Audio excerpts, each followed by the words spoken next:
la République démocratique du Congo demande au Conseil de renforcer sans délai le régime des sanctions en y inscrivant les commandants de l'AFC M23 et les responsables rwandais. De condamner la transplantation par l'AFC M23 de populations non identifiées sur le territoire congolais.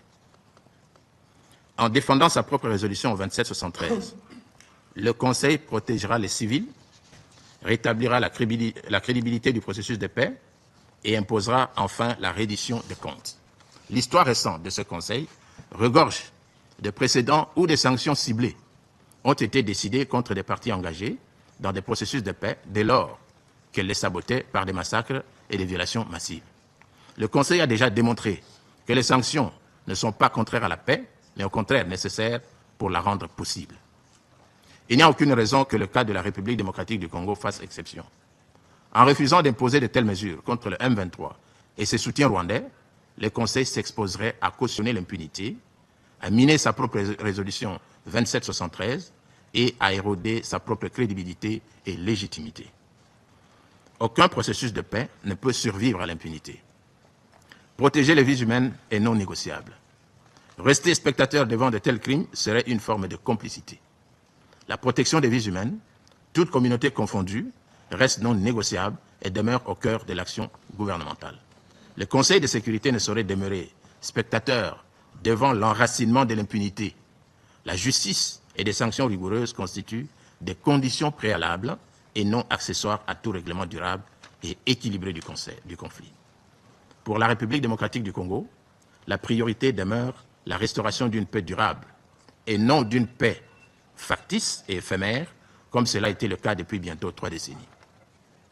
J'invite donc le Conseil de sécurité, organe principal des Nations Unies, en charge du maintien de la paix et de la sécurité internationale, de bien vouloir veiller à la mise en application intégrale des dispositions de sa résolution 2773 du 21 février 2025.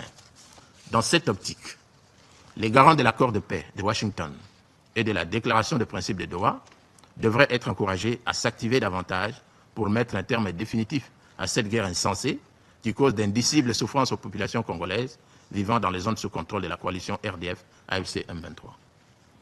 Dans ce contexte, le gouvernement appelle, avec la plus grande insistance, le Conseil de sécurité à assumer pleinement sa responsabilité en mobilisant sans délai tous les moyens nécessaires pour la mise en œuvre effective de la commission d'enquête internationale prévue par la résolution A/HRC, RES/S/37/1, adoptée le 7 février 2025 lors de la 37e session extraordinaire du Conseil des droits de l'homme des Nations Unies. Faisons droit.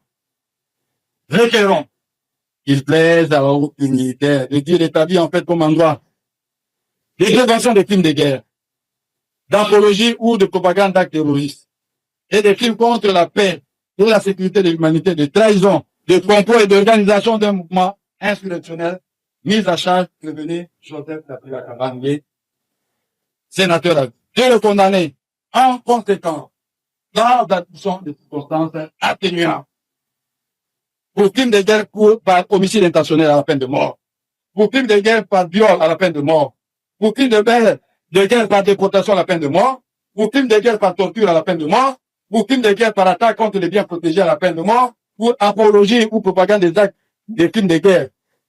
Nous ne sommes pas de la moitié de la peine prévue pour ces différents actes, n'est-ce pas? La moitié de la peine. Là, je prends 20 ans pour trahison à la peine de mort, pour complot, c'est ça le maximum, 15 ans, c'est la principale, pour organisation d'un mouvement insurrectionnel à la peine de mort, de faire application des articles 7 du Code pénal militaire et 76, 78.3 du statut de Rome de la et je prête de prononcer qu'une seule tête.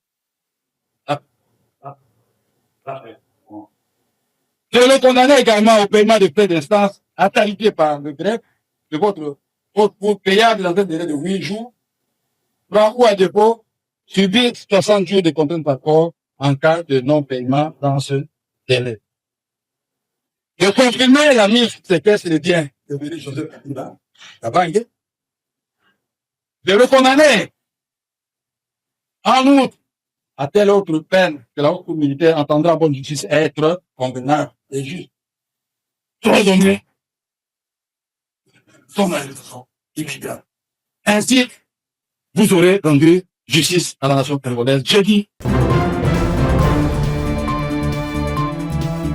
Je tiens d'abord à remercier le vice-premier ministre, ministre belge des Affaires étrangères. Nous avons échangé sur des questions d'intérêt commun par la solidarité et les relations traditionnelles qui lient la Belgique à la République démocratique du Congo. Et il s'est intéressé, bien sûr, à savoir comment les deux processus avancent à ce moment. Et nous avons mis ensemble en exergue la question humanitaire à l'est de la République démocratique du Congo, où les gens souffrent, où les gens n'ont pas demandé que la guerre éclate dans cette partie du pays et où les services sociaux de base devaient continuer à fonctionner. Nous avons parlé de la diplomatie classique, qui est son domaine, mais en même temps, il ne faut pas oublier qu'il avait été élu, il est parlementaire, mais pour le moment, il est vice-premier ministre et ministre des Affaires étrangères, à côté du président de l'Assemblée nationale parlementaire. Donc nous avons la diplomatie classique et la diplomatie parlementaire. Nous avons passé en revue les deux processus de Doha, mais nous avons tous constaté que cela n'a pas changé grand-chose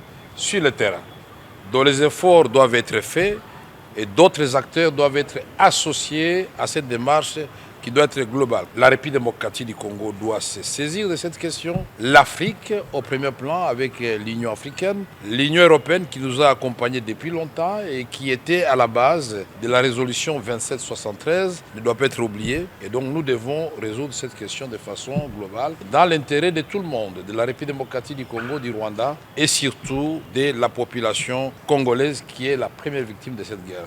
Pour cela, nous comptons sur la diplomatie agissante du vice-premier ministre Prévost pour plaider auprès de l'Union européenne et du gouvernement belge pour qu'une aide humanitaire consistante soit envisagée pour ces populations qui souffrent, plus que d'autres populations où il y a la guerre à travers le monde qui reçoivent des cargos, des paquebots, et des avions qui même parachutent de nourriture et des habits et des médicaments. Quand on parle de diplomatie, la première qui nous vient à l'esprit est souvent la diplomatie des États. Et c'est précisément cette population de la RDC qui aujourd'hui nous préoccupe, celle qui est située à l'est du territoire et qui depuis trop longtemps déjà subit des violences abjectes en recrudescence, des viols à l'égard des femmes qui sont en augmentation de manière exponentielle, des enrôlements forcés dans des forces armées qui occupent le territoire. Cette situation a pu être dénoncée. Monsieur le Président a rappelé que la Belgique